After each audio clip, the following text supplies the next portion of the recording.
This morning in the race to replace Governor Butch Otter, Lieutenant Governor Brad Little has won the hotly contested GOP primary. He is celebrating this morning.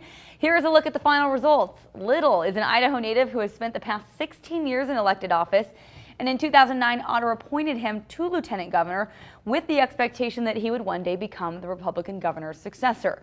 And on the Democratic side, Paulette Jordan will represent the party in November's general election.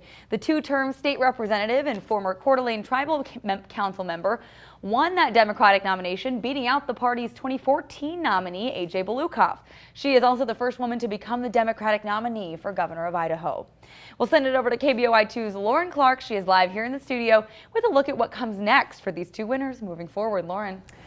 Well, Denny, Brian, both Brad Little and Paulette Jordan say they're treating this morning as day one of their election campaign for November. Both candidates thank their supporters with presenting their vision for the state if elected.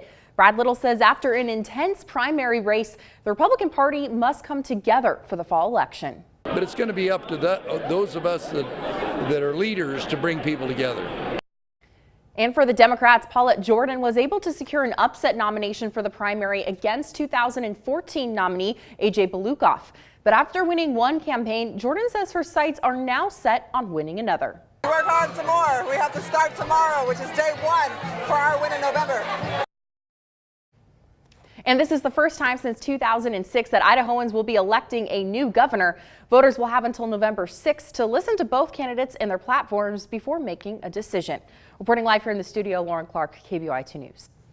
In the race for 1st Congressional District, Russ Fulcher came out on top for the Republican Party. Here are a look at the results. Shortly before midnight, Fulcher told supporters at the GOP Election Night Watch Party, quote, "Never underestimate the power of prayer and the power of family and the power of volunteers." On the Democratic side, Christina McNeil took a commanding victory over James Vandermaas and Michael Smith. McNeil put in work to come out on top during the last few weeks of her campaign. She traveled through the district urging voters to cast their ballots.